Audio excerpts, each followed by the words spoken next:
Shalom et bien-aimés dans les Seigneurs, Nzamba Pambola Bino, partout Bozali, to Pesibino Mbote Mingina, pourquoi les lots.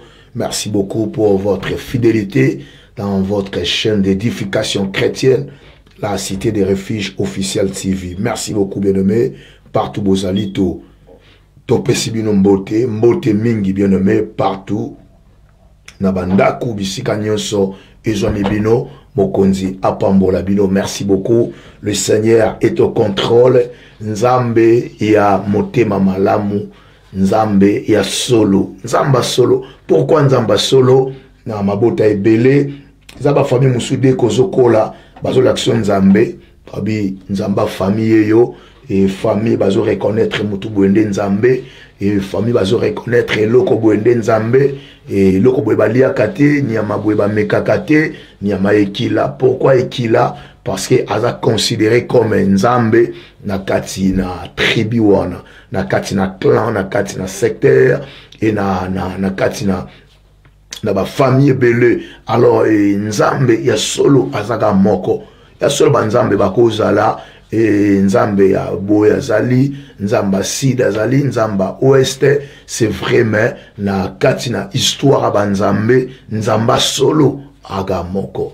Nzamba solo agamoko, il te vient papa capable, shalom bien-aimé, partout ici Kabozali, Kimia Nzambe et Fanda na mabota na bino. Merci beaucoup boye malamu na pourquoi lelo na science na biso ya prière tika ete Nzambe apambola bino. Merci beaucoup. Merci encore une fois de plus na Nzambo azo pesa biso makasi ya ko servir bino et notre Seigneur et Sauveur Jésus-Christ Nazareth akumama pona grâce oyo asali biso ya ko fandisa biso encore na musala na ye. Vraiment, ils ont privilège, ils ont charge à mounene, qu'on a charge à prier pour na batu, et qu'on bonde la pour na batu, il y a mokili mobimba monde entier, 5 continents, et vraiment, ils ont, et c'est une lourde tâche, bien aimé, mais en même temps, tous allez kolemba nangote, pitoro lemba ngote, parce que, et ma commune Nzambe, Nzambe mutaji ba talent, apesio 5, apesio mibale,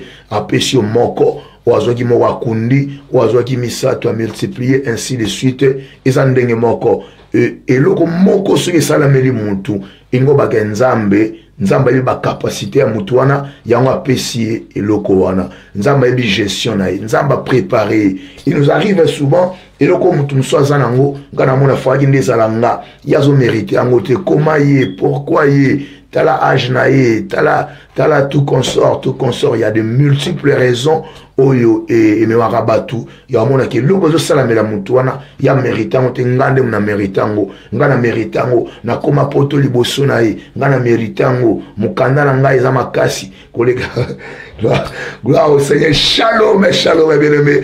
Partout Bozali, oh mon Dieu, le Seigneur est merveilleux, gloire au Seigneur. C'est ça, c'est qu'on appelle la grâce, en fait, et c'est ce que l'homme n'a pas mérité. Mais je pense que Nzambe peut travailler dans Moutou. C'est que Dieu a pris le temps, il a préparé Moutou à la personne en question, gloire au Seigneur. Maman Mbote, Papa Mbote, partout Bozali, oh mon Dieu, quel Seigneur, vous bénissez vraiment merveilleux.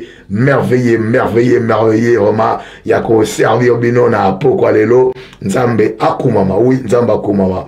Merci beaucoup, partout Bozali, Nzamba pambola bino, Nzamba mokolo, papa capable, Nzamba makoki, mazangandelo, gloire au Seigneur. Merci beaucoup, shalom, partout ici Kabozali, et boebi keto partageaga, même ngape na batu oyo a partager la ga, na ba groupe, to sungala, to partager en attendant, to zonga na kati, na service na biso shalom, n'évitez pourquoi on a souriant, et vraiment, gloire à Dieu, gloire au Seigneur, et il y a des autres sourires et blessés à mitema. Mais tout ça là, il faut qu'il y ait la bâtie, mais tout ça là, il est mais c'est qu'il y a la bâtie, mais non, nombre d'attaques, tout ça là, non, et tout cela, pendant que là, ce sont des menaces des enfants, le menace des petits, parce que, et si votre maître, le diable, a été défié, si votre maître, oui, votre maître, je précise bien, si votre maître, le diable, et Christ a pesinga bokonzi kolo ya diable. Quand on parle de serpent, c'est le diable. Alors si votre maître nzamba pesinga bokonzi kolo maître nabino, grand maître nabino, le Seigneur m'a donné l'autorité si à votre maître. Alors vous gaspillez le temps, bien aimé. Merci beaucoup à vous tous et chers fidèles téléspectateurs et à Cité des Refuges Officiel TV. Merci beaucoup, vraiment, nous sommes passionnés à vous servir. Merci. Il y a des grandes choses. Le Seigneur est au contrôle. Tout ce qu'on a tout partagé, mouké, comme ça, et permettre, bandeko, bazo la biso, bazoa, et encore. Merci beaucoup, bien-aimé. Gloire au Seigneur. Gloire soit rendue au Seigneur. Le meilleur arrive. Je ne sais pas pourquoi je suis souriant. Pourquoi? Vraiment, même, on a comprendre en côté, vraiment, et ne me tenez pas rigueur. Et c'est la joie du Saint-Esprit. La joie du Saint-Esprit. La Bible me dit, et la joie de l'Éternel, c'est votre force. Force nanga, ils ont dépendre na imerte, ils ont dépendre na lettre, na zuité, et force nanga, ils ont dépendre na opportunité, peut se lever la journée, mais force nanga, ils ont dépendre na Christ. C'est lui, Christ, ma force. Alors, nous allons partager, na kata groupe, partage, et les frères Rigen est en train de nous aider encore. Merci beaucoup, merci. Oh mon Dieu, gloire au Seigneur. Bien-aimé, shalom, ça vraiment esengoma kasi kozala et nabino ko servir bino, c'est ça vraiment notre joie en fait, c'est ça notre joie. Zamba pambola et vraiment ndetolo bagana musala ou plus besoin attaquer, plus Moussa les Poussana. Vraiment, merci. C'est grâce à vos attaques. C'est grâce à vos attaques qu'on est condamné. Il y a redémarré la présence en Zambé. C'est grâce à vos insultes. Vos insultes nous font du bien. Vos insultes, oh non. Vraiment, j'aime. Votre haine pour moi, vraiment, ça me pousse encore à entrer dans le profondeur. Je sais, na bota marate pour moutinho so linganga, non. Tango babotanga na maternité, on ne m'a pas donné les instructions que tout le monde doit vous aider. Non, la haine des gens, en fait, et c'est l'une des choses et où est motivaranga et belé. Et vous savez, dans ma vie, il y a beaucoup de choses Oyo et Salamelingai à cause il y a haine, il y a batou. Et il y a beaucoup de force que si je suis ce que je suis aujourd'hui, c'est grâce à l'Éternel. Mais la haine des hommes aussi a contribué, les uns des âmes. Et belé, ça contribue. Et cela me fortifie, bien aimé. J'ai des nerfs solides. J'ai des nerfs solides, bien aimé. J'ai passé par des vallées, j'ai passé par des batailles. Oh, gloire au Seigneur.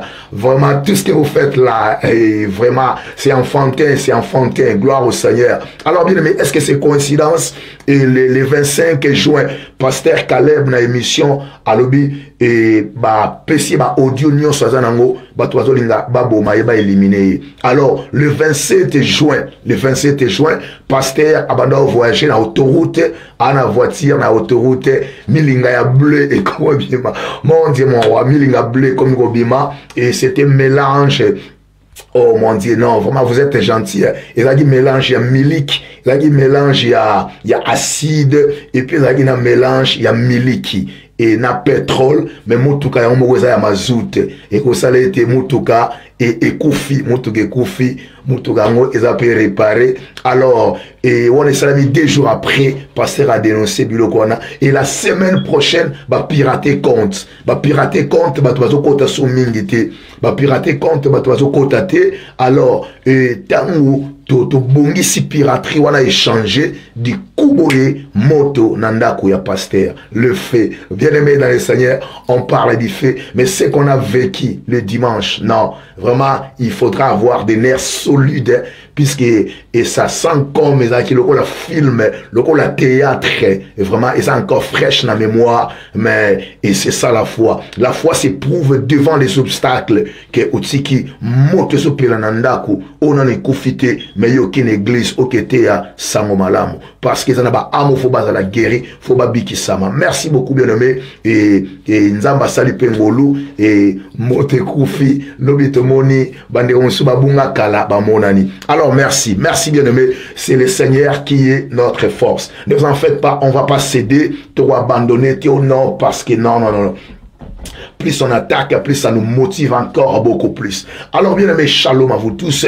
Aujourd'hui, tous en akatina sous-thème nabiso de tomoni wana et lelo tous aliko parler bien aimé dans le Seigneur beaucoup plus sur les rescapés. Les rescapés, oh gloire au Seigneur. Rescapés à mutoyo abiki na liwa.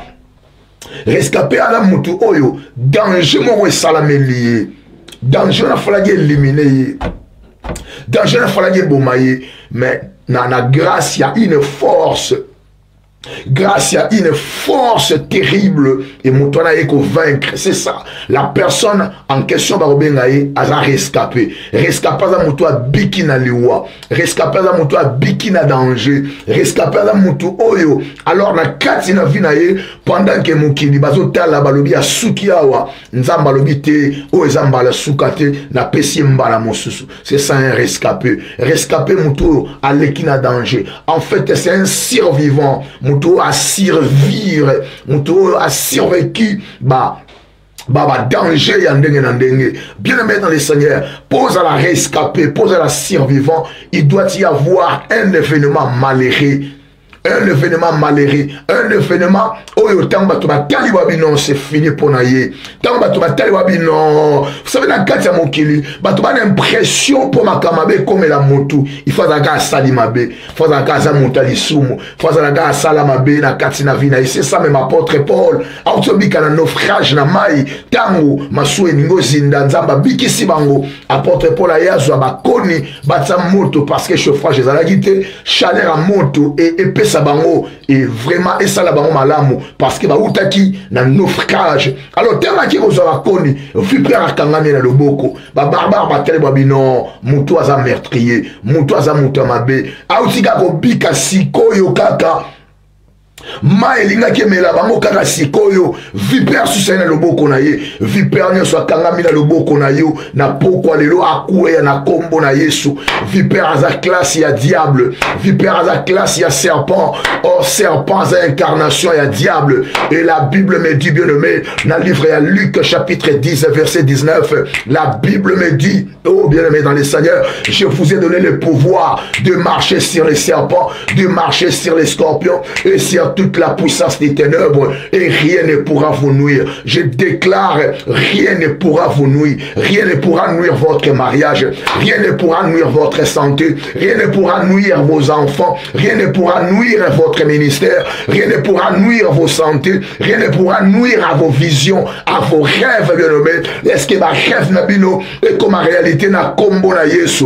Zambo tojo jenele lelo 14 jours na likolo ya ngomba 14 jours sur la montagne, Zamba bilembo monana, amonana na vina yo, amonana na santé na yo, rien ne pourra vous nuire. Il y a seulement notre mabezoya, mais au kokako craque yo dans ôté, parce que en toi il y a un homme, en toi il y a un homme. Je disais en toi il y a un homme, en toi il y a un homme, en toi il y a un homme. Je sais que tu es malade, mais tu sais que ta maladie a des risques.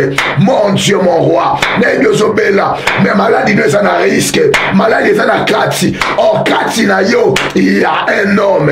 Mon Dieu, mon roi, je vois ta maladie avec tes risques, ta maladie avec tes risques. On est tigaliban dans zoto et kotina kati dans zoto na yo. Oh en toi il y a un homme. Mukolo Yambaka est comme Seigneur et Sauveur. Il ne vit pas à l'extérieur. Mon Dieu, mon roi, mon Dieu, mon roi. Bénis le Seigneur bien-aimé, bénis le Seigneur. En toi il y a un homme, en toi il y a un homme. Oza mwana mwasi, mwana mobali, adomte yo, atiki yo, akeina ye, abizwa mobali totala yo. Mabosani que en toi il y a un homme, il y a un homme de Galilée, il y a un homme de Galilée. Celui qui change de temps, il change de circonstances. Moi je crois bien-aimé, na un mois oyo, tokoti ya mabondeli, zambazo changer, zambazo changer, Zamba jo changer, ba circonstance na yo, to yamba qui était, pour to tikala na passé, to yamba qui est, to mona ba exploit, ba grande chose, na katina bomo na biso, yango David alobi, avec Dieu, nous ferons des exploits, nous ferons des exploits, moi je ferai des exploits, toi tu feras des exploits, dans le nom de Jésus, dans le nom de Jésus, en toi il y a un homme, en toi il y a un homme, en toi il y a un homme, la maladie est à wapi, et dans la katia nzoto na yo, maladie on est à risque, parce que katina yo il y a un homme, katina yo il y a un homme, et c'est que j'aime la Bible me dit, celui qui garde Israël, il ne dort ni ne somnole, oh pendant la nuit, pendant que je suis au lit, je suis en train de ronfler, il y a un homme qui ne dort pas, il y a un homme qui ne somnole pas, oiseau visionné pour ma besoinauté. En toi il y a un homme, il y a en moi il y a un homme, en moi il y a un homme, en toi il y a un homme. Toi bito kufa gato za mabanga te, sera enlève mes salamité, mais nata nzambe nata mutote, nata ya mutote, oya nzambe basimba kate, bilo kwa nzambe basimba kate. Est-ce que bike nzamba za mokonzi, babike oezelo kwa nzambe yo simba ngo, elo ga mokonzi na royaume, ba obeto masasi ya mokonzi basimba kate, ya mokonzi basimba kate, na lobi ozaya nzambe, na témoigne ozaya nzambe, na yebete ta ya nzambe zalime. Yabata mokilité, oh nyonso abongisi cercueil, asombi libulu, akufa nesika na yo, na kombo na Yesu Kristo, na bia akufa nesika na yo, libulu amonguna na yo, ekokunda yo te, c'est de l'humiliation, okufa na arme ya monguna na yo, arme nyonso bake kosalisa, po ya kokwesa mutuno na se, tamba oya kotombola ngo, po babeta yango yo, marcheter, mon Dieu, mon roi, et qu'on marcheter, parce que la Bible me dit, toute arme forgée contre toi sera nulle sans effet. Tu ne mourras pas de la mort de l'ennemi, tu ne mourras pas de la mort de méchant. Je sais qu'il y a le temps de Dieu, il y a le temps de Dieu, mais il y a mon temps d'utilité. Mais bien un jour, on a un jour na okundama na existete mais yata ya nzambe ya mutamokilité non ya mutamokilité ya mutamokilé ko simbate o nyonso zo lukaliwa na yo akufa ne sikana yo akundama ne sikana yo ba enterrer ne sikana yo ba panza matanga na yo ne sikana yo na kombo na Yesu Kristo na kombo na Yesu au nom de Jésus Christ. Comment go fanda yo angana posala ge mutakufa ozwani rêve na yo mutakufa ozwa elo ni o gagné. C'est ça le cœur de l'homme. Alors bien aimé Lélo, tu vas parler sur le prison spirituelle. Si nous avons dit que ça va nous quantité, quand ça va on a katina ligne, ba kota ba d'enseignement avant de prier. Gloire au Seigneur. Tu dis qu'on a Lélo sur le prison spirituelle, le prison satanique. C'est ça les mots. Le prison satanique. Alors, bien aimé dans le Seigneur, ezana motuya makasi yako yeba liloba na nzambe ne eko permettre yo ata façon yako bondela eko changer ndenge tozo beta c'était terme na biso eza réellement libre. Alors tant tozo ba réellement libre, c'est une liberté qui est réelle, une liberté où ils a réelle, liberté où ils allaient par la foi. Non, bien aimé, si on est chrétien mais oser vivre, oser libre par la foi, non, ça ce n'est pas une liberté. Parce que la liberté que Christ nous a franchie, c'est une réalité réelle. Réelle, c'est quelque chose qu'on peut palper, qu'on peut toucher. Le clavier, oh, ils a réel, nako simbango, nako décrire yango. C'est ça. Et le cosa réel, faut décrire yango. Soit bien décrire qui vient na yo. Au décrire, on va paramètre nini. Au décrire, on va paramètre nini. Alors, c'est très important, bien aimé. Très important, vraiment. Yako yeba ete, la liberté, oyo tozoloba, katina Christ, et la liberté a par la foi te, que oso souffrir. Mais la katina kondima, oyebete, osa libre. Non. La liberté ne se vit pas par la foi. La liberté doit être réelle. Et la liberté réelle, la liberté, il y a Christ. Et la liberté, autour de soi, na kati na jugement, il y a juge. c'est une liberté qui est réelle. Alors, bien aimé, et là, tu es belé, on va dire que ma prison spirituelle est ali. Et là, tu es belé, on va dire que moutako iko kangama na molimo. Alors, même temps, tout ça, ma prison spirituelle et na kata thème na biso est réellement libre. Au cause de la liberté, ceux qui quelque part vous allez qui prisonniers étaient. Alors, et les lois te belé, bah on comprendre que bazara au kangama, mais sans que ayeba, sans que ayeba kaza au kangama, sans que ayeba que vinae et ça au kangama. Merci bien aimé. Au saligande tout ça au coach au partager, pour te mettre à cette minute na partage. Merci beaucoup. Alors, l'ikama prison spirituelle est ça une vérité. Vous savez, toi la différence entre vérité et la réalité. Parce que réalité changera, mais vérité changera. Vérité tikala libella, mais réalité qu'on changer. Et puis on te le baga, réalité et sa vérité. Donc, tant que na kata famille nabino batu, babomaka mabala nyose kufaga. Et sa réalité à famille nabino. Mais est-ce que la vérité? Non, ce n'est pas la vérité. La vérité est que l'homme quittera et s'attachera et les deux deviendront une seule chair. Alors, bien aimé dans les seigneurs, na poko lelo, na lingi, oye ma été prison spirituelle et ça réel. Vous savez pas va te belé, diable linga bilo comme ibale. Et l'on va liboso lingaga, batubalo ba azo existé. Comme ça, tant bando sala makambo na ye, batuba akize yete, batuba funda yete, batuba mona yete. Donc tant mutazo le baké, diable azala raté, diable azo sepela. Et puis, et l'homme diable lingaka, ba mona épée sous partout. Et l'homme diable, on a azo sepela. Parce que pendant azo se glorifie, même si dans mon soya zana été, yomoni kezaye. Alors bien aimé dans les seigneurs, dans le domaine il y a ma prison spirituelle, ma prison est réelle. Et nous va comprendre que ma prison est ali. Pendant yalo ba non, on les a ma comme nous besoin croire. Maza motangi munene lilo ba nzambe ya beaucoup na bomoi. Alors les tourments dans la carte na Bible loba sur les prisons sataniques. Dans le livre, il y a Ésaïe chapitre 42, versets 21 à 22. Les deux versets. Merci beaucoup, bien-aimés. Shalom et bonjour partout. Merci. Encouragement, vraiment, vous êtes super. Merci beaucoup. On va lire la parole du Seigneur. Ésaïe chapitre 42, verset 21 à verset 22. Gloire au Seigneur. Ésaïe 42, verset 21 à 22. Je lis dans le nom puissant de Jésus-Christ de Nazareth. L'Éternel a voulu pour le bonheur d'Israël publier une grande et une loi grande et magnifique. Et c'est un peuple pillé et dépouillé.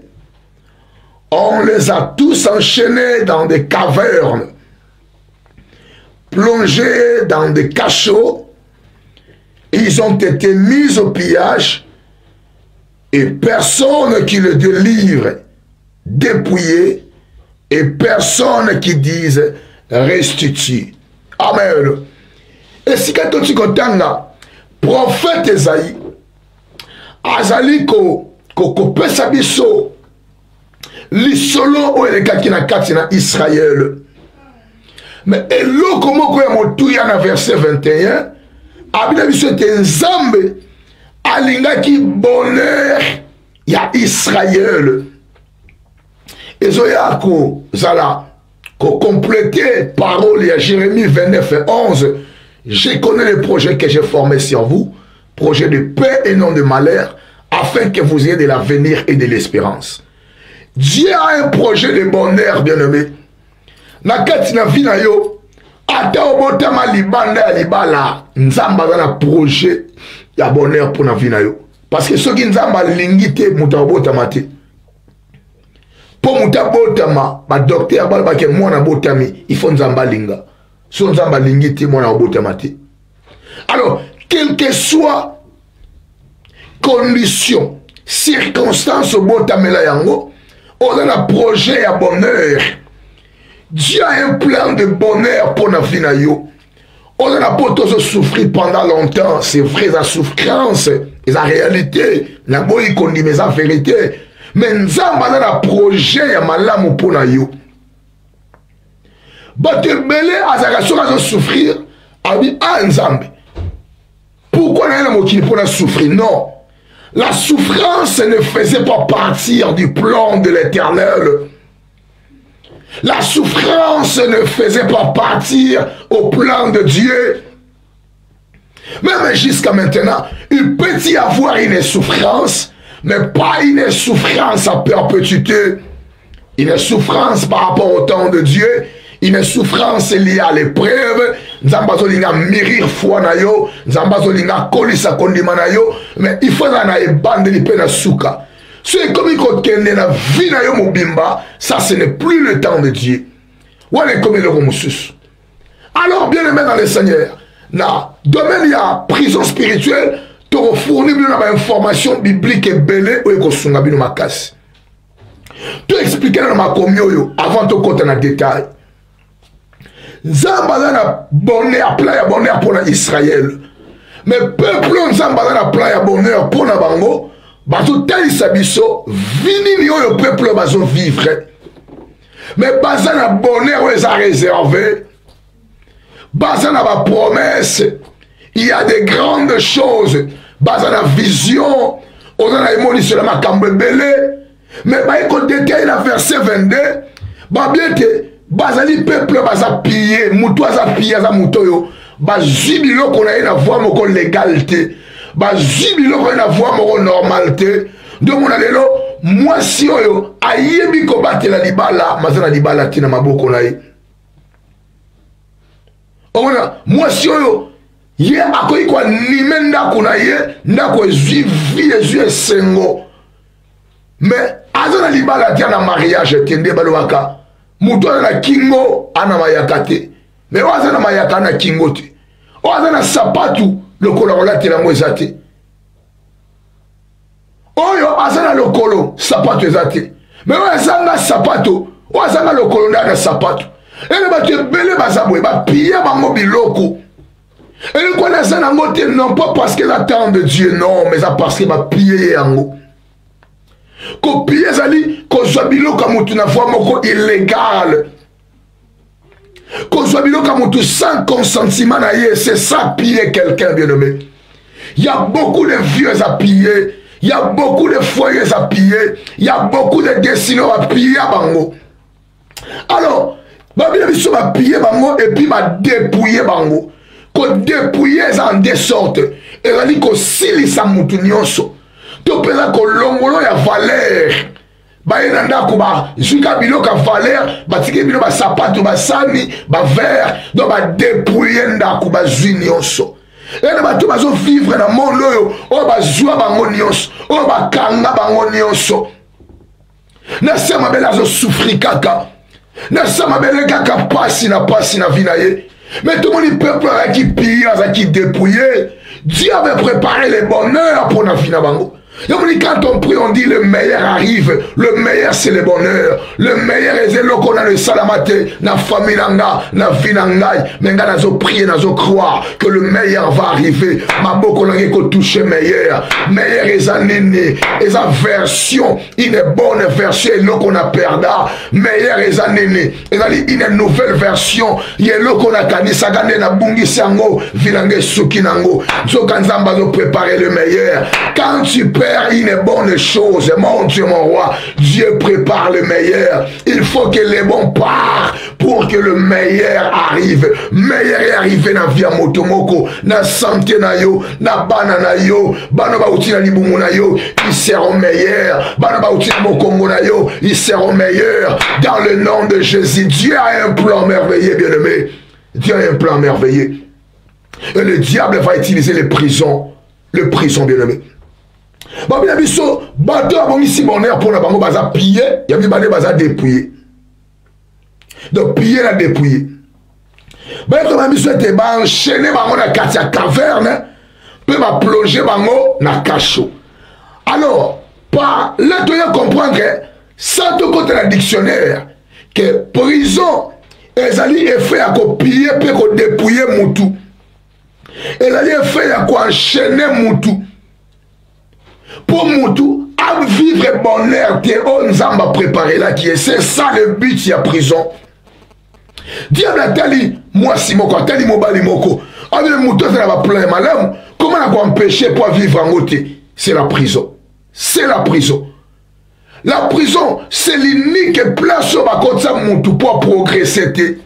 Yo somona mutu akomi millionnaire na prison. Yo somona mutu akomi homme d'affaires na kati ya prison. Non. Prison za lié moko ya limitation. On va besoin qu'on limite progrès na yo. C'est ça en fait bien aimé dans les seigneurs. Ma commune ça va bien ce peuple oyo. Ba piller bango, ba dépouiller bango, ba enchaîner bango. Ko enchaîner ça ko lié mutu na ba chaîne. Et puis tant bazi bango ba bwa ki bango na kati ya cachot. Ba ti bango na pillage, pe moto moko tazo ya ko délivrer bango. Ba bete mutu moko tazo le bana bango ba se restituer. Tikete na poko elo bien aimé na boloko nyonso zali zamba bimisa yo okoma rescapé na zolobela rescapé moto moko ba bomi nyonso batiki na condition moko eza difficile aussi à vivre mais la poko na lelo Zambe ya cité de refuge Zambe ya cité de refuge Zamba mokolo Zamba makoki mazangandelo aya na lisungi na yo aya na lisungi na yo na kombo na Yesu Kristo na kombo na Yesu Kristo okango la mesiko zali obima na kati na prison. Alors tout le monde dans le livre Esaïe bazo mentionner mot cachot prison, c'est ça mot caché dans la kati na Bible mo tout ça ba il a prison spirituelle. Est-ce que prison spirituelle en mot prison dans la kati na Bible yo mo na prison na kati na Bible bazo mo que Paul na Silas bakanga ba na prison. Alors c'est ça bien aimé. Moutou bati na kati na prison. Tu dois comprendre. Ouais, les passages de Tangi. Et même David a dit l'homme selon le cœur de Dieu. Il a compris ça dans le livre Psaume chapitre 142, verset 7. Dans ma version, monsieur, la verset 8. Mais dans la majorité de ma version, la verset 7. Psaume 142, verset 7. Qu'est-ce que la Bible nous dit? Tire mon âme de sa prison, afin que je célèbre ton nom. Le juste viendra m'entourer quand il m'aura fait du bien. Ah, tirer Eli monanga na kati na prison. Eli koloba mutu akoza na prison physiquement, akangama na prison ya makala, ya ndolo, ya angenga, ya bolo. Mutu akoza na prison na âme na ye, âme mutu akoza na prison. Corps est en liberté, mais âme est en prison. Ou bien esprit à monter cause en prison. Alors, à partir de verset biblique, tu dois comprendre très bien que passage Esaïe, ils ont prouvé que captivité, ton prison spirituelle, et ça vie de l'esprit, que l'on croit en non, et ça une réalité. Mouta cause en la carte in la prison. Alors, bien aimé dans le Seigneur, il y a des belles prisonniers, basa enfermés. Moutako dans la kati na prison, quartier Mobimbeko dans la kati na prison, commune Mobimbeko dans la kati na prison, tout le monde a totali na kati na mboka na biso na 24 communes. On comprend que commune mususu stam bazo lobelango bazo mona image ya prison. Non pas parce que prison dans la kati ya commune wana, mais ndenge vieux batu bazo mener, batu bazo enchaîner, batu bakenda ka liboso te. Environnement cause à l'enchaîner. Environnement cause à la carte na prison. Ndakune cause à la prison. Alors, prison les hommes kamwe belé na maramoko. But belé ba ba que prison ezaka na kati ba ndoto na biso. Ele ba ndoto soko loti yango e ko tali soki oza na kati ya prison. To koma kona bien aimé. Alors, il est nécessaire que cela étude ya existence ya ba prison spirituelle. Peu chrétien va utiliser ma coquille et sa katina ye. Bien aimé. Oui, tant que ça koufi la croix, Moussala c'est comme facile. La croix est qu'on facilite Moussala. Ni t'étais la croix. T'aurais la délivrance en fonction à quoi? Moutako bimana ma kasina ye. Et si quand diable kangié, non. Diable est un homme fort. Il faut dans la présence, il y a un autre homme, mais plus fort que lui. C'est la croix. C'est la croix. Donc, Ekulusu est comme ça, c'est facile. Mais il faut y avoir, il faut avoir la connaissance. Alors, Par définition, prison est un lieu de détention. Prison est un lieu, et si oyo, ba détenir, ba tout, on va condamner na peine moko, ou ils sont privés de liberté. Prison est un établissement moko pénitentiaire. On est besoin comme ça, bateau tribunal et catholique, bateau tribunal est condamné. Alors, nous avons un tribunal, le tribunal nous avons tribunal il y a Satan pesali. Et on a bateau mususu oyo, bateau firma kambo tribunal à Satan et kata. Dans le tribunal à Satan, juge suprême, ton magistrature suprême, et là Satan yemoko. Alors, on a un juge naïe. Ba juge naïe wana, baza représenter encore na ba homme fort ya famille. Oyo, ba monde mtu ba pesa ka sentence, ba ko kata ke famille oyo, to kateli bango jugement boy. Condamnation na bango esa boy. Alors, bien aimé dans le Seigneur. Et ça dit là, et là, comment on appelle sa définition de la prison. Prison, bien aimé, et là, il y a la captivité. Alors, tant que on va monter la prison satanique, les amis. Prison satanique, et là, il domaine au diable, pour une organisation, va placer Moutou, n'a biti à quoi empêcher à expérimenter certaines bénédictions, à expérimenter liberté, à expérimenter santé malamou, à expérimenter épanouissement. Mutubusu a eu grâce à côté de mon bas la lignée, liba neza kitoko, mais problème est la santé. Et ta santé naïe, ils ont permettre de bolingo mon bas la so pesa ina o ya yeba sa la foyer stable. Alors Dieu me dit que na koti kele amena o kange awa. Tant que ma muta na prison, muto sa na prison azali na mbeba na ye to raison à côté de prison. Bako condamner mutu pour na vol, bako condamner mutu pour na viol, bako condamner mutu pour na destruction méchante. Donc ezande ngwana famille baza na cause ya jugement na bango, o esale te baza na kati na boloko. Famille mutu nyoso na kati na prison, mutu nyoso yibite. Bato so ba na kati ya prison, ba nyoso ba bomate. Mutu na mutu azali na motif na yo bakateli ye na tribunal. Tribunal ya Satan na ezali. Tribunal ya Satan, ceux qui m'avaient mis dossier na yo kuna, ezaka na solution moko, eza jugement. Tribunal ya Satan et a journaka makambute, parce que Satan n'a pas ça akanga batebele. Vous savez, enfer na plan de Dieu, et là qui créé pour la moutouté. Enfer là qui créé pour la moutouté, là qui créé pour la Satan na ba démon na ye. Oh nzamba boka ki na lola tamba kiti na mabele, nzamba préparer les bango sort na bango. Alors lelo mutazo ko kota na enfer. Ezali et pour na endurcissement ya cœur na ye. Ezali et pour na ba acte na ye barbare. Ezali pour la ignorance na ye. C'est alors que mutazo kende na enfer pour na kozanga koyeba bien aimé dans le Seigneur. Alors, Satan a besoin d'un prisonnier belé pour attendre le enfer. Sans compter bateau à utiliser dans scène moi.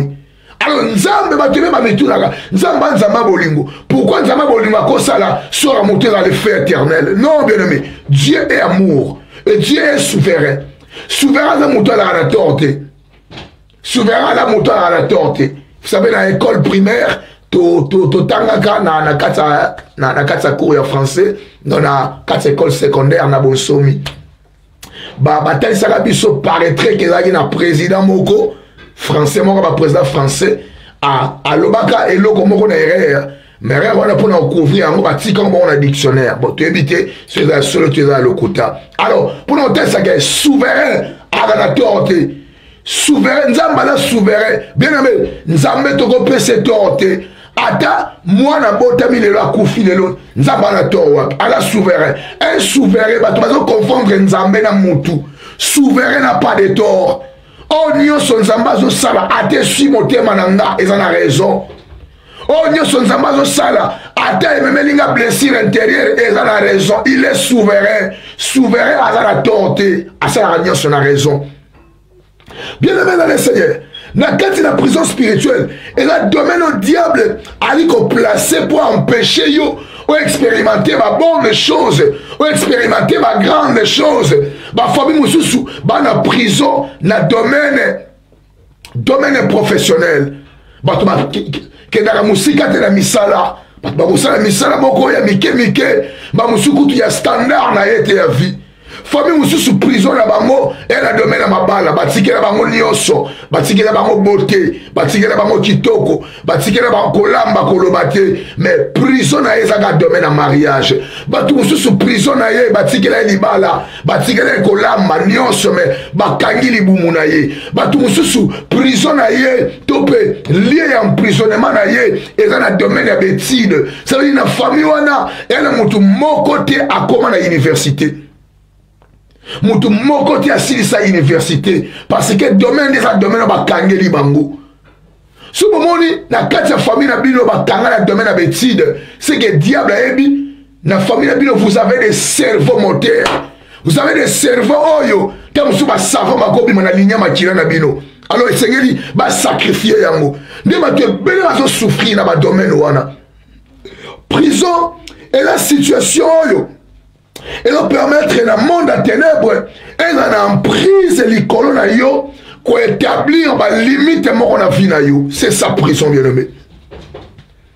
Na quand il a prison satanique bien aimé, diable a canaliser mutu na direction diable a moka souhaité na direction nzamba souhaité quitter pour la mutuana, mais la direction diable a souhaité placer le robot. Nous avons dit que libala, Dieu a souhaité même on a célibat, même on a voie à divorce, c'est ça la prison.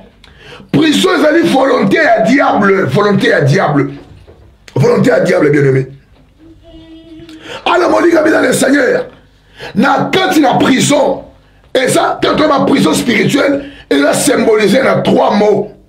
Moi, il y a liboso, et la limitation. Moi, il y a mis balai, et ça contrôle. Moi, il y a mis ça de la surveillance. Et là, 3 mots oyo, ils ont déterminé prison. 3 mots oyo, et là, ils ont caractérisé prison, bien aimé. Quand on a continue la prison, et ils ont soit na ba limitation na vie na ye. Ba tu basé bien na kati l'Europe, azaka na banque na yatsaka mbongo. Mais mutu mususu mbongo na kati ya banque, et comme 1500 te. Monsieur Koko ma 2000 te, monsieur Koko ma 5000 te, monsieur Koko ma 10 000 te. Ce qui est comme une montée wana, vouloir ou pas événement moko ekobotama, o ekosa ete mbongo wana ebima, banque wana ekwe ya ndengo wana. Bato ba expérimenter loko wana, bako eko confesser yango, bako témoigner yango. Donc na kati na banque na ye, aza na somme moko ya mbongo eza plafond, ou eza limite batela ye, na domaine la finance. Ako koma ngote so ya komi na kati na somo wana événement moko malheureux ekokoma eko survenir de façon que mutu wana mbongo wana agir susute asimba ngote akokisa ba plan na émerveillé te so na batu mosusu soko tali ana poto aza na charge à famille mais moko via so mené aza misérable vile moko so mené ana ba limite batu musuna mboka bakansa asungaka te amotema mabe moyebi te ndeko na baplace na kati ya limitation yo monika rapoto mais oyo so vivre yo yebi yango te yango bien soki na vie na yo oza na charge ya bato ozomema bondela nzamba peso makoki ya charge ya bato oza na bango pesanga mena bien ya pesanga mena bien bien aimé so na bato on a vie na yo ozozwa charge na bango yebisa nzamba salongolu nzamba peso provision ya charge na yo okoza na charge ya te que charge à 40 personnes mais yo na provision bato mibale na kati na vie na yo. Alors c'est ça prison. Prison c'est en fait qu'on place mutu na kati ya limitation. Bien aimé au cause na poto, au cause na libal, au cause na université. Mais ce qui na vie na yo, on a dit qu'on expérimenter ma limite belle na vie na yo. Molingami, yeba eto na kati ya prison. O za na kati na boloko. Prison sa limite. Ce qui on a la limitation, en quoi encore le bosa libre? On a liberté. Parce que mutu a la liberté, azali na limitation te. Bako kate limitation te na domaine moko. Batu musuba limitation na nombre mabota, ba famille mususu bana basi nyoso bota na césarienne. Donc comment tu as césarienne dit que le libota souka et abana misatu. Ata yo kaniso comme na 5 ou comme na 4 ba limiter yo eza limite eza prison bona prison moko ba placer bino boko magate bokenda kate boko leka ligne on a te et prison eza boloko bien aimé. Alors mon ami dans le Seigneur dans le domaine de la prison spirituelle le deuxième élément c'est le contrôle bien aimé. Contrôle les ali mutu oyo ba placer na se force moko et banda maintenant ko surveiller ba mouvement na ye soki oza mutu olala kana butu ozo sentir loko na mutu mo azo tala yo na misu wana se ya contrôle bazo contrôler yo et loko misatu ya prison et la surveillance soki na vie na yo o santaka loko la mutu mo aza na ndaku na yo mutu mo aza na sima na yo et là batu musu ala kati ya ndaku soka bina songi fo fongola porte ya douche à terre la taille à mutazati na katanda kwa kangi akei na porte magasin a fongoli donc ngoma e comme routine à vie na ye so na mutu moko santa ke na ndaku na yo wana ba force moko na voiture no wana ba force moko songolo c'est wana kata prison wana kata surveillance mutu wa tela kata prison ba kotike bongote pour akobuka mire à prison, il faut pas surveiller, il faut pas contrôler, il faut pas placer un monitoring, un mouvement, Nicolas juif fiancé. Tu peux pas kamoka, soit na juif fiancé kaka, soit tu as boyanga, soit tu as boyé, mayebi na été nzokana seya, ya surveillance. Ba force placer na kati ya prison, et yeba chef fiancé na yo.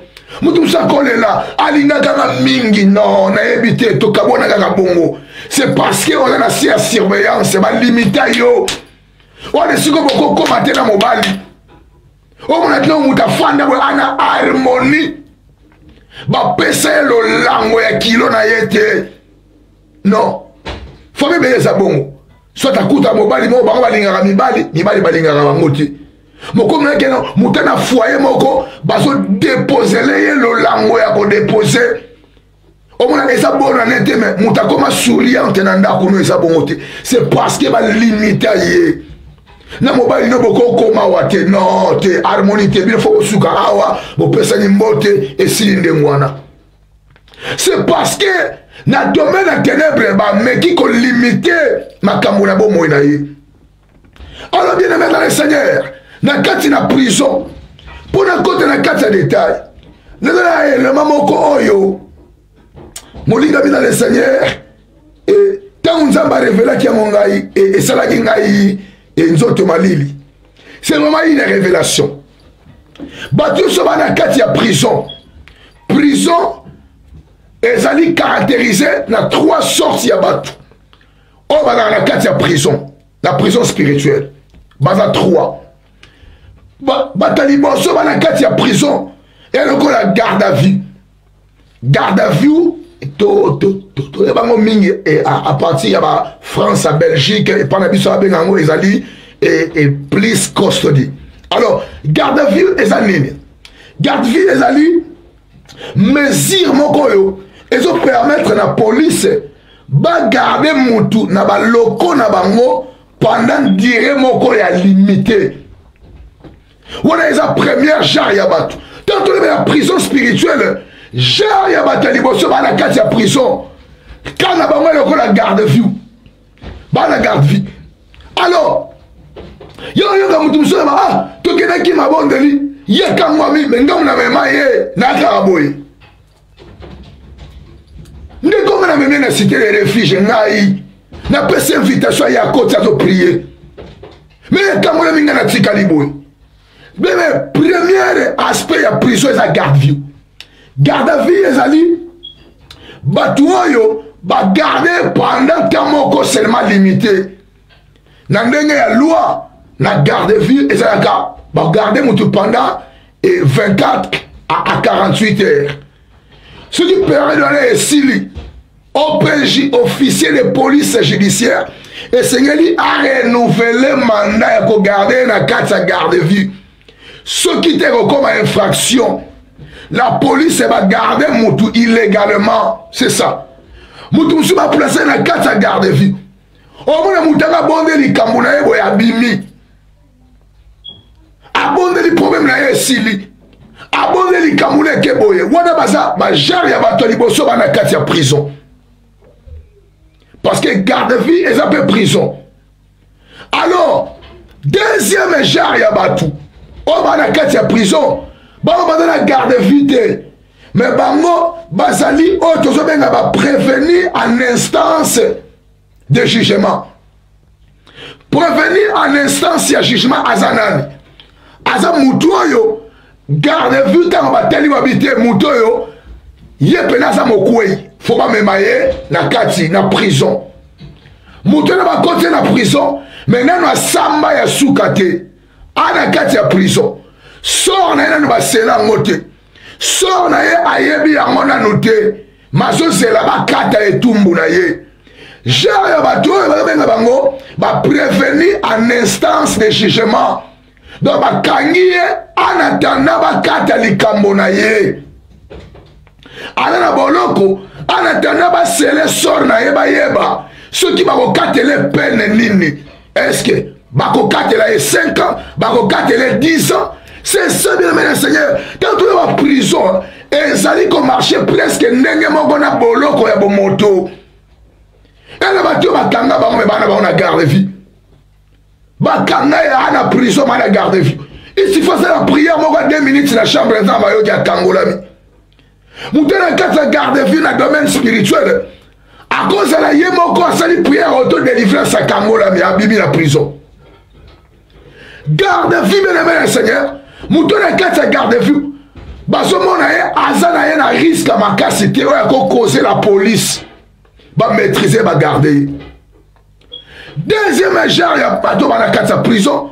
Basé bateau, va prévenir en instance de jugement. Va kangier en attendant, va juger. Quand kangane cause à 5 ans, n'est-ce pas, tout le monde à la 20 ans à Makala Basali. À la 20 ans à prison, Makala maintenant à Sambate. Moutonne selon loi, Azali prévenir en instance de jugement. Alors, tout le monde a dit dans la Bible, il y a un bateau diable à Kanga en instance à jugement. Non, le juge a été ma kangi. Moutou a jugé était bien aimé le Seigneur. Moutou a encore un espoir. Et que l'Ikamunanga juge encore 4 et encore bima. Tout le monde a livré. Il y a Luc chapitre 13 verset 11.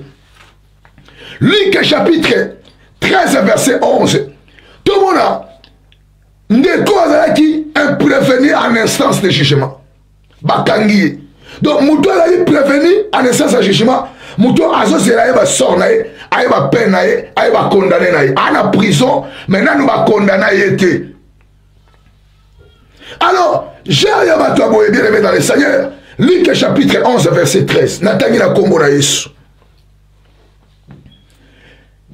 Et voici il y avait là une femme possédée d'un esprit impur qui la rendait infirme depuis 18 ans. Elle était courbée et ne pouvait pas du tout se redresser. Tout le monde dit moi, moi, ce babi na biso, babengi femme, batasi biso âge na été, mais sa fille était, sa femme. Alors bien aimé dans le Seigneur, babi na biso ala qui possédait na molimo mabe. Molimo mabe wana ebandaki ko rendre ye infirme. Tozana infirmité oyo ezali ete nzoto mutu ezo travailler bien te. Tozana infirmité oyo ezali molimo mabe akoti kati ya nzoto ya mutu. Aye ko cause infirmité. Yo zo mona ko na problème a mikuwa. Mona na problème a calcium te. Ezali un esprit akoti kati na yo. Aye ko komisa yo, bien aimé, o comme infirme. Aux infirmités par maladie, mais infirmité par possession. Bah, bien sûr, c'était moi, monsieur. Bah, Kanga qui est pendant 18 ans. Oh, et ça garde vie, bien aimé. Na garde vie, mouta ou me la kate. Na garde vie, mouta soit kate et belete. Parce que, et là, c'est seulement question-réponse. Bah, étudier, bah, yeba. Alors, na kayo, et ça, bien aimé, il y a prévenir en instance à jugement. nanu diable abwakeli ye sort na ye te. Mais batiengaka mopanzi coffre pendant 18 ans. Pour la ça, diable prévenu en instance à jugement. Diable a dans le collabo bokonzi moko ezake non. Nanu bakangio te mais bazo former bakangio bazo na prison mais bazo lukelo preuve. Oh mon Dieu. Na mboka lo ezaka fo bakango na preuve. Mais ba mboka monsieur ezali nanu ba moni na mbeba te mais bakangio bakena yo na prison. Tant yo continue ba loko ya police nde ba komo lukelo sko preuve. Baeba ba okangele na nini motif eza nini. Diable sala bongo. Biloko wana eza ba stratégie satanique. Bakanga mutu me bazo lukele preuve e ko condamner ye. Bazo lukele raison yo e ko sceller souffrance na ye. Moi soit qui condamné te bien aimé. Mais cela qui prévenir en instance à jugement. À cause de la jugement na ye. Na nous Satan jugea été. Et le bateau Satan sa jugea sort na bango. Oh la Bible dit kangama na likolo kangami na se. Mais prévenir en instance à jugement. Na nous va condamner été. Ya sa condamné été. Mana katia prison. Moi sur demandi à joie qui bien aimé bâtir mon limo ya mabe pendant 18 ans qui courbé. Aza qui courbé en attendant c'est la sort na ye nino bakoya au bois kelai. Tango ye soit libéré, ye soit délivré, ye bien aimé dans le Seigneur. Oh, ça n'a jamais ya prison nini. Est-ce qu'on a quatre ya garde-vie? On a garde-vie toi aux alliés prévenir en instance ya jugement. Et ma famille yo, n'a nous va juger bangote, mais ba tia bango ba na quatre ya prison. Tango ba tia bango na quatre ya prison. Bazoni yo kwama, baba la quartier. Banyo kwa maka, basala gatie, maintenant nous va condamner bangote. C'est ça bien le deuxième aspect, il y a bateau dans la carte la prison. Et c'est que qui est soyez condamné maintenant, il soit contrecarrer Satan. Il y a des moi sur Satan qui captif. Azape fille d'Abraham, qu'on tenir moutou captif, et ça différent qu'on condamné. Qu'on condamne mutu, il faut monter dans les locaux ya mabo ya sala pour mon bec condamné. Il faut monter dans les kama sala. Oh selon loi, bazo constater que les infractions, les crimes, les mohibi. Bon on est locaux à sali. Donc quand il y a kati na bon locaux là c'est condamné. Mais moi soit qui est locaux à sala qui te peut pas condamner. Alors qui parle, alors qui prévenir. Maintenant instance de jugement. Alors, troisième catégorie à battre. Oh, bah, la carte de la prison. Baza bateau, bah, condamné. Et l'ingénieur va y et si tribunal à Satan et katali kambounaye. Tribunal à Satan, bah, kanga na ba preuve. Bon, bah, preuve, wana, bah, katali ba mondelo. Un condamné, bah, condamné à cahier, jugement est basé na biloko mibale. Et qu'on a basé na motif à ça là, peut qu'on a basé na dire ni na ko servir na pénal wana. C'est ça bien aimé dans le Seigneur. Nous allons noter le coyo. On comprend en moi que dans le domaine il y a prison spirituelle, tout dans la bateau balali na garde-vue. Garde-vue spirituelle. Tout dans la bateau yo, basali va prévenir en instance de jugement. Et puis, dans le cadre de la prison spirituelle, tout le monde va condamner. Moutou a condamné, c'est là déjà sort na ye. Moutou a condamné, bien aimé, ayebi sort na ye, ayebi peine na ye, ayebi condamnation na ye. Yaboni na kati na loi bakoloba, condamné pour vol à 5 ans de prison. De prison. Bakoloba, condamné pour meurtre à 40 ans de prison. Donc, tu vas condamner, bazo talisa motif mutasali, pe bazo talisa na dire motakoki koleka na penalty na likambuana. Dans la prison spirituelle, nous autres sommes malamu, nous autres lambaka, nous autres lataka, nous autres liaka, même mon lit, mon aïe, esprit na yo, va bloquer en haut, parce qu'en réalité dans l'homme c'est l'esprit. L'homme ne peut rien faire sans son esprit à sa possession. Tant molimo na yo, et la possession na yo te okosa et le côté. Okosa et le côté, bien aimé. Troisième catégorie à bateau. Bango est un garde vue. Bango est un prévenir en instance de jugement. Mais troisième catégorie à bateau. Bango va condamner. Bateau va déclarer jugement coupable, bien aimé. Na jugement officiel. Ba précis bango sentence mon judiciaire. Et frapper bango na peine. Et frapper bango na délit. Ba juger bango coupable. Bateau na banakati na prison. Ne bateau yo. Jari ya bato ya misatu bande bazalaka na kenda na priya likambo nanga esimba te na kenda na priya ndende ko mususu alonyabi ngai passer na kenda awa likambo nanga izaka bongo mutu oyo problème azo vivre eza condamnation ba condamna bango. Bien aimé dans le Seigneur, on dit condamnation pour défendre un faux à la motif. Il faut un motif à condamnation. Mais bateau pensa que ba koko na bango ba sala ba gravité ba sala ma kamba ma bémine les mêmes condamnation. Il y a des familles condamnées. Yo mo yo kalisi mo ba yo kalisi moi si. On dit ya ya to fanda ndakumoko. To bala to boto la ba na biso. Mais ça n'a qu'à cette condamnation. Et le bateau a tellement la moutouka, mais ça n'a cette condamnation. Il y a des familles qui sont condamnées. Bah condamnées, bah kati peine na bango, et puis bah kangeli bango bolo kwa libela. Bolo kwa libela. Bolo kwa libela. Donc on a pas pour nanga sala kaboui. Noko nanga boy, ngai boy, moi nanga mibale boy, cousin nanga boy. C'est parce que si va condamner bango. Matthieu chapitre 17, bien aimé. Matthieu chapitre 17, verset 15 à 16. Matthieu chapitre 17, verset 15 à 16. Puis Seigneur, aie pitié de mon fils qui est lunatique et qui souffre cruellement. Il tombe souvent dans le feu et souvent dans l'eau. Je l'ai amené à tes disciples et ils n'ont pas pu le guérir. Bah, quand la condamnation, ce qui est zangué mon lycélo, et on a guérison.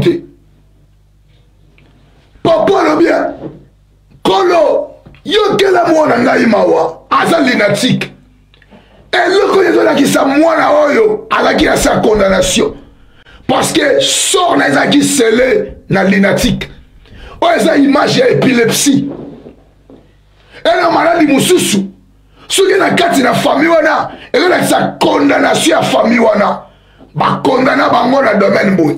Ba condamna bango na domaine à mabala. Ba condamna bango na domaine à santé. Ba condamna ba. Comment beaucoup la famille moko bino nyonso ba myome na ba myome. Bino nyonso ba fibrone na ba fibrone. Et comme il y a histoire moko ya famille. Et ça normalité. Et la condamnation. Condamnation à diable sera condamné na motif. Après c'est signe à condamnation. Signe à condamnation. N'est stérilité ya famille wana. Signe à condamnation. Ne ba fia ba mi ba kenda ka liboso te. Signe à condamnation, bien aimé dans le Seigneur. Ne ma ba le kufa kawana ba mariage est brisé.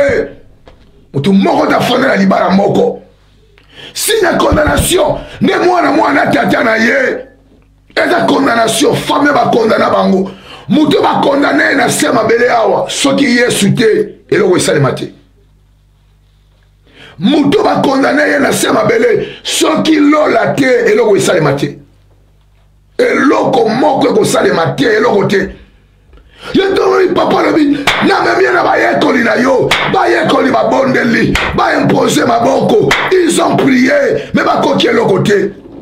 Ba yekoli ba bondeli mais moi na bi quitté. Pourquoi?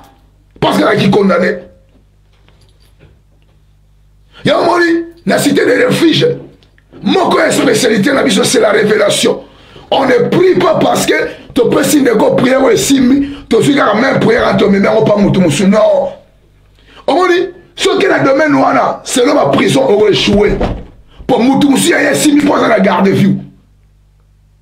À la garde à vue. Moussoussou, il y a 6 000 parce qu'il a prévenir en espèce, en instance de jugement. Mais aussi, si on requête sa prière au presse, si on a la garde à vue, aux hommes au presse, on a la condamné. Non. Et on m'a acheté. Il y a nous, c'est la révélation. Donc on recommande de prier, que joie, quand tu prier. Non, on doit prier. Tu bon deli. Nous tous sommes à dire, ah, ngai, papa, prier comme on peut s'en kuna ma pesanga. Na bon deli simba na ngoti. C'est parce que la personne yemoko ayebi na ye le kozo lukati. Ba tu la condamné. Ba ye ko li ba bon deli simbité. La condamnation refuse certaines prières. La prière doit être basée en esprit. Ni la version Bible, ce genre de démon ne sort que par le jeûne et par la prière. Pourquoi? Parce que madame, démon va côté légal. Sort et la scellé. Moi, non, maladie endeke. Moi, non, épilepsie. Moi, non, linatique. Moi, non, soko quoi ya kanamai. A quoi ya kanamoto. Ne pas pour l'habiter.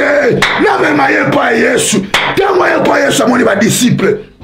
Habiter, ma disciple, ma guerrier. Tant que va prier, pour la sécurité, craille à moi, non, et là qui garde la vite. Et c'est là qui garde la vite. Là qui garde la vite. Et c'est là qui garde la vite. Oh, yo, prier, si libre, non. Il y a moins tant que ils sont gênés. Tant que ils sont gênés, il y a bien il faut la lire. Et il a gêné, il y a 30 jours. Ouais, habiter, maman, t'es sous canaillot. On a déjà la catalyste va condamner. On a formé bateau va condamner. Quand ma bonne bien-aimé, Géné Campico, c'est ça la prière, bien-aimé, la prière. Comment ils ont condamné?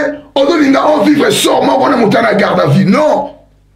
Na molimo, tu as bateau dans la garde à vie. Na molimo, tu as prévenir en instance de jugement. Bateau, on a nous va juger, il était même à la minute, tu as dans la prison. Avec la prison, mais nan ba jija été babimaka bakendaka na tribunal babimaka bakendaka na cour suprême akaya sambia zongi donc asa prévenu mais en instance de jugement et puis na molimo tout na bato la condamné oyo et tout mwe katamela bango et tout mwe katamela bango tant vos famille vos amis balé bobala bo divorce vos amis balé vos amis satou, vos bala, vos divorce, mais ils ont signé un jugement. Ça veut dire jugement nabino, il y a famille nabino, et l'embonango, ils ont foyer brisé. Et l'embonango, ils ont ndenge makameno kende, voilà, c'est ça. Il y a des signes un jugement. Tout le monde dit, moi, so à la qui courbé, elle est différente. Non, moi, c'est katamaki déjà. Condamnation, il y a un signe de condamnation, voilà. Et là, qui dit, et là, qui maladie ya ndeke maladie ndeke nde basela déjà condamnation na ye comme ça que nekokufa na mai akele kokufa na moto pour jugement insécuteur jugement satanique yanga ba ekoliba ye ils ont imposé les mains ils ont prié bagangi ba chassé bima non c'est parce que c'était un problème de condamnation il y a des gens qui sont condamnés si la condamnation na yempiaka anapoto mais azangaka 50 €, yondi mango anapoto asali bachanyoso atika ina 15 € pour la semaine mobimba 15 € wana pour asala ngonini mutabongo anapoto so asali 20 anapoto et loro ni akotunga c'est parce que sort les a scellé et la taillé à la condamné asa déjà condamné. Donc, moi, je suis dans la vie, je suis porte bato bazobete zo fongwama ya yeso beta mate pourquoi parce qu'elle a condamné obike muto a condamné ata kimi na prison ata asote mira kimi na prison et si gagne so okende kombone e obima pour au moins le regarder na tribunal quand le juge déjà a signé beti marteau ba condamner mutu comment ya mutu wana e ko kende na préfecture na ministère de la justice Ce que les gens qui travaillent dans le ministère de la justice, ils ont une information parce que dans l'Europe, il y a un système à ordinateur. Il y a un système à ordinateur. Il y a un ordinateur, par exemple, dans la justice, dans la préfecture. Mais préfecture, il y a une agence à l'État proche qui travaille. Il y a un embauché dans Moussala. Ngai maintenant genre misala na ngai pour embaucher yo faut na consulter ordinateur ya préfecture na côté na ordinateur ya préfecture nga na moni kombo na yo habité muto yo amokangami parce que moi na yebiso ke oza na ordinateur ya préfecture ezate pour selon loi ba romona préfecture la police ba briser loi comme ba cause information na ngai ba pesa on pa na yo. Comment il y a une infraction dans la préfecture, on va annoncer à mon agence à Moussala. Ne pas répondre à une kende, Torobenga yo. Kende, Oya. Mais ok, Iwana, Oya gâté. C'est parce que on a comme Moutois a condamné. Moutois a condamné à cause de l'avantage. Tant que vous l'autre dans l'auto, ndako na bino bokola nango, et sa prison. Parce que ndako est la prison. Pourquoi tu parles de Kenon, ndako libalo na côté de sa prison. Libalo est sa prison. C'est vrai, Libalo est tourné comme une prison. Ndako est comme une prison. On l'otaka ndako ma boti. On l'otaka ndako kola. On l'otaka ndako botama. Et ça message est clair. Ndako wana est sa prison pour la yo. Oza coffre. Si qu'on faut y avoir ndako wana. Oza na garde vue. Garde vue. Na ndako wana. Yo ozali na kati. Na prévenu en instance. Il y a jugement. To oza condamné na ndako wana. Si qu'on délivrance c'est comme compliqué tant montant sa condamnation. Et puis webi cause wanate.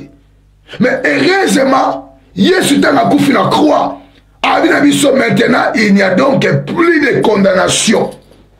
Pourquoi? Parce que eloko ba condamna ba kolongola ngote e kolongwa tie eza bongo.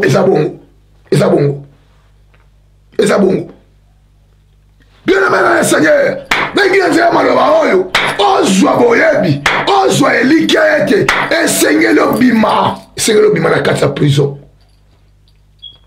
Yango tolobi, semaine bien aimé, tout ça va rescaper ça mutu abiki na danger, abiki na liwa, abimi na prison.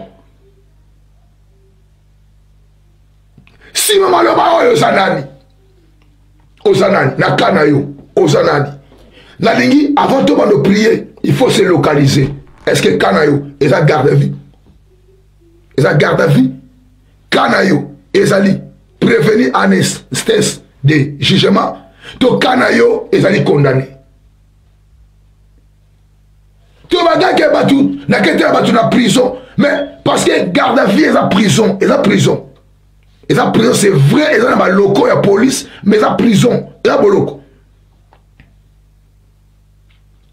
Ce que vous se localiser par rapport à l'Iloba Oyo, Ozali, la garde à vie, Ozali, prévenir en instance de jugement, tous à condamner. Condamnation, et un dans le lobby, et un toujours na. Et l'autre, comme condamné pour vol, à main armée, condamné pour viol, condamné pour tuerie, condamné pour assassinat, condamné pour attentat, condamné pour... Donc, tant que mon besoin de l'eau, comme on a quatre familles, et ça symbole de jugement. Et nous, ma famille, et ça c'est un jugement. Jugement, et c'est mon isamaga, dans et l'eau, jugement, ça veut dire, ceux qui ont dit la famille, banabasi ba bongagate, banabasi ba souffraka. Abalakate, ceux qui ont bali à bobotate, ceux qui ont boti fakufa. La famille qui a moutako balate, ceux qui ont bali fakufa. Et ils ont condamné dans le domaine wana. Donc, secteur de condamnation na bango est à awa. Alors, bien aimé dans le Seigneur, tu dois pousser à 19h, yangoyo, kalamingite, filmer Gozala. Alors, pour aller là, tu reçois awa. Là, tu reçois awa. On doit avoir l'introduction sur les prisons. Non, tu continues à sortir de la prison. Tant tu continues à sortir de la prison, tant tu vas détailler la prison. Mon Dieu, mon roi, gloire au Seigneur. Nzambe, akuma ma bien-aimé, pour aller là, tu suka to kota na kati ya prière. Tu kota na kati ya prière. Alors, na kati ya prière, tu kene comment de la Nzambe bien-aimé dans le Seigneur. Bolo konini oyo, batsa bino na kati na famille na bino. Bolo passé na jar ya bolo konini bien-aimé. Jar ya prison nini oyo, na kati na famille bo se retrouver nango.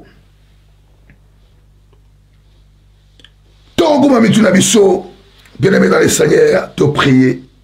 Je suis sûr que vous avez béni. Je suis sûr que l'iloma oyo et puis la kolongo là-bas et kaina misu ya moko na moko. À ce cela prison. Parce que to lobarango, to priaka, to yokamate ya prison satanique. Mais faut y avoir prison ça na ba koko détailler yango au juste. Alors faut la révéler pour détailler biloko avec des précisions. Nzamba kuma bien-aimé dans les Seigneur, Nzamba kuma pour l'ilobanaï. Mais ceux qui ont la garde de vie, ceux qu'on a condamné, ceux qu'on a prévenir en instance de jugement, espoir et zali. Espoir et zali Christ. Oya kufa qui na croix. Tala.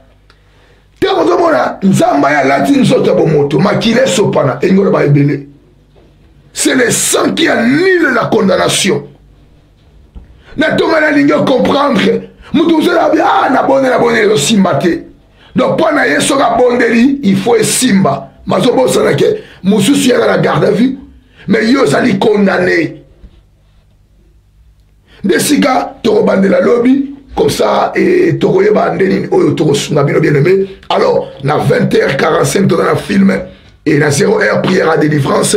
Et puis, lobby, na 17h, dans l'intercession, na biso miracle. C'est vrai que tu as encore, na l'Ilobanzambe, tu renseigné. Bon, tu continues à faire prière. Alors, ici, vous allez, de l'aimer, tout, bon, de pas dans Zambé. Yes, qui copie ça, bon, moi. Yes, qui copie ça, bon, moi, bien aimé. Pendant que bon, de pas dans Zambé. Il y a mis sans Zambé, là, pourquoi il était. Le Seigneur, merci. Le Yahweh, merci pour l'Ilobanayo. Le Yahweh, merci pour l'Angolunayo. Le Yahweh, merci, merci. Merci parce que vous faites la croix. Le Yahweh, merci pour l'agneau, ce tout le monde la combo, la Yeshua, alléluia. Merci pour les Lobanayo, Zambangouya. Merci éternel et notre Dieu. Yahweh, toye pa ina yonkolo. Zamba bikamo, Zambangolo éternel. Yahweh, toye kosenge pa na yonkolo. Oh, Yahweh, na bikamo ankolo. Oh, Yahweh, na bikamo ankolo. Yahweh, Zambé, libéré éternel. Papa et panayo. Oh, Yahweh, Zambé, na libéré. Yahweh, na commandé l'éternel. Papa, merci na nyonso Yesu. Merci na solo na yo. Merci na liloba na yo. Merci na mosala monelo sala ki ne kulusu Yahweh. Papa na tondi kombo na yo. Yahweh tombo la mana yo éternel. Yahweh na poko na lelo Nzambe. Olobelinga ikolo. Yahweh yo bimisaka na boloko. Papa ipana yo Yahweh. O zala kama nkolo. Oh Yahweh Nzambe na nguya. Apepa na yo nkolo. Oh Yahweh na kombo na Yesu Masi alléluia. Notre Dieu c'est notre Dieu kolo. Sanjola. Sanjola.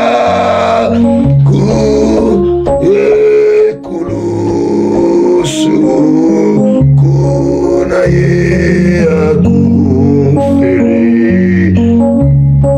Tonyo Nyonso Sanjola Sanjola Yesu Kunaye Kulusu Kunaye akufere Batuma Binyoso Sanjola Sanjola Sanjola Yesu Kunaye Kulusu Kunaye Akufeli Batuma Binyo Tobo ne pas dans bien aimé.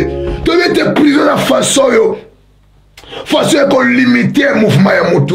Yako limiter libération mutu bien-aimé. Bondele pas ensemble le ban ensemble te. Yawe ngai na poko lelo na lingete oyo nyonso salema lo ban ensemble bien-aimé. Quelque senga nguya makila na ye. Nguya makila na Yesu bien-aimé. Ba prison molimo eza onction ya pasteur te. Ba prison molimo eza connaissance ya mosala na nzambe te. Mais ba prison molimo eza mosala na ekulusu. Eza o esalema ki na ekulusu bien-aimé. Yo faut reconnaître yango. Yango ozolanda biso. Soki nano yamba Yesu te. Comme Seigneur et Sauveur bien-aimé. Et si nyonso ozali bien-aimé. Avant de compter na prière. Bien-aimé. Bo pesa biso ngonga muke bien-aimé. Tout ça là. Prière pour na bato na ba yamba Yesu te. Bien-aimé. Oyamba Yesu te na vino comme Seigneur et Sauveur. Oui, mais tous à condamner. Elle est le comme ça, les athées. Pour nous la condamner, il faut que mon beko et maître va tout d'accord va condamner. Il y a un temps où il n'y a plus de condamnation. C'est parce que il y a un coup fallait annuler condamnation. Il y a une prière mon côté pour annuler condamnation. Non. Il y a une imposition de même mon côté pour annuler condamnation. Condamnation là quand on est là makila na ye. Alors, si on a un billet sur tes si causes à bien-aimé, on s'en a prière. Aussi, on a droit de se la motema. Ceux qui n'ont pas yé sur tes, ceux qui n'ont pas yé sur bien-aimé, ça la patience mouké, tu as mis ça va décoller. Ceux qui n'ont pas yé sur tes, on a moi à l'équipe déjà âge à 17 ans, n'a pas yé sur tes, n'a commis chrétienté, attaqué dans le Nzambe.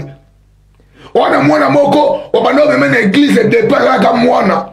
A koli l'église a ebi maloba nzambe atanga na Bible mena yamba Yesu te ana mopagano. Et là tu pose moi na pasteur nde obota be komi chrétien non.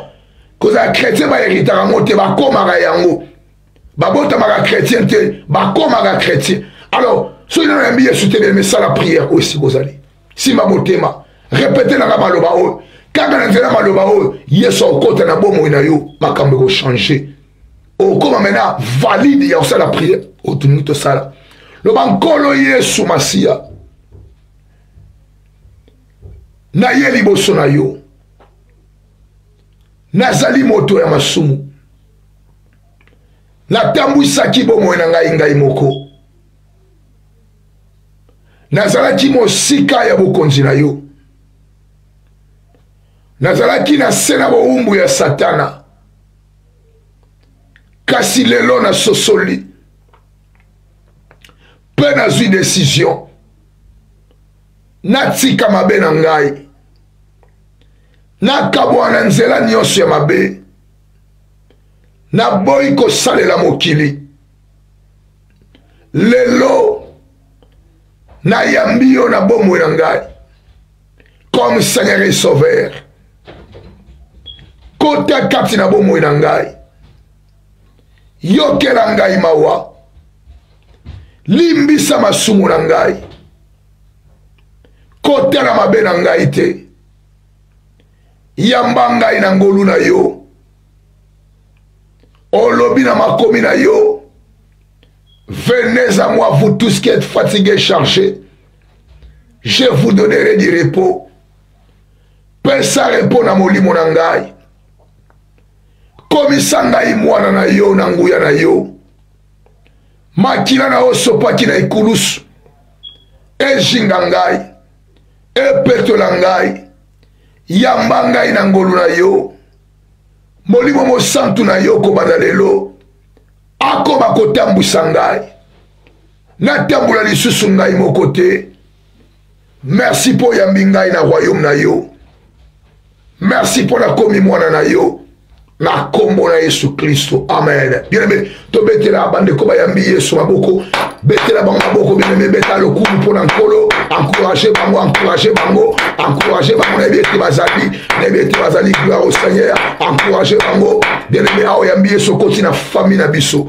okoti na famille ya bana nzambe. Alors ceux qui prière ici contactez biso na numéro à téléphone wana tokotaliso nino kosala sima ya koyamba Yesu na bomoi na yo. Alors tokobondela bien aimé dans le Seigneur tokende koyebisa nzambe na poko lelo yebisa nzambe te makila na Yesu mpona ki na croix bien aimé makila wana ekita lisusu na bomoi na yo makila wana esopana lisusu na kati na vi na yo pour mouter à condamner face à l'eau quoi ça la mabe yo to senga nzambe makiane so pour la kati la bomona biso to bonne la kombo na Yesu masi alléluia oh abikamo Yesu na yawe oh abikamo ankolo papa makiana yo éternel makiana yo zamena bibele kolo oh yawe zamena ngu ya éternel papa epana yo zamena bibele kolo makiana yo zamena bibele yawe makiana yo éternel notre Dieu yawe bana kopeto la Yesu makiana yo yawe makiana ni la kashishema éternel makiana yo kolo oh yawe zamena bikamo ankolo makiana yo yawe zamena bibele kolo la kombo na Yesu masi éternel oh yawe zamena bibele kolo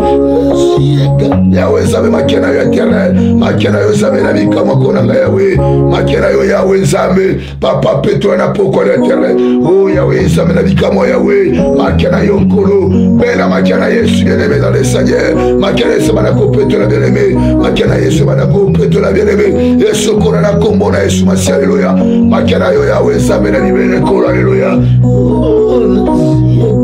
yawe makiana yo éternel makiana yo zambe na libere Yesu na bani kosenga makila yawe bando pete l'éternel papa bana kosokola o nzambe na nguya yawe makiana yo éternel papa bando pete la Yesu makile longa ka condamnation ya mabota o yawe nzambe na bibele papa to epana yo éternel yawe makila na yo makiana yo nzambe na bibele makiana yo nzamba nguya makiana yo nzamba ngolo éternel papa epai na yo o yawe nzambe na ngai papa makiana yo éternel makile bando petola makile longo la jugement makena yo nzambe na nguya o yawe na telemi papa epai na yo yawe na ekobondela yo yawe na ekobela yo éternel na kombo na Yesu nzambe na pokwa lelo o yawe makila na yo makile longo la condamnation yawe nzambe na bibele yawe nzambe na bibele yawe nzambe na bibele na kombo na Yesu maseloya tokobondela bien-aimé okene kwa nile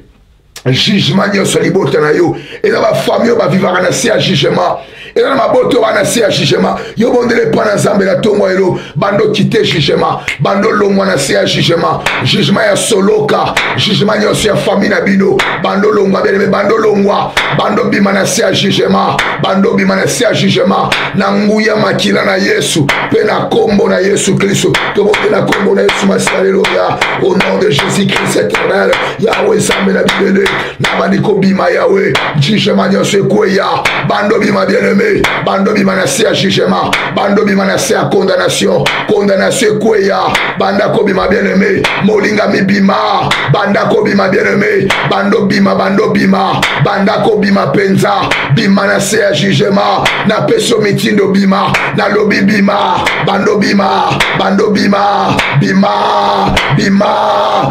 bien-aimé bima na se ya jugement bima na se ya condamnation bandako bima bien-aimé bandako bima bien-aimé bando bima sors dans le nom de Jésus sors dans le nom de Jésus sors dans le nom de Jésus sors dans le nom de Jésus bandako bima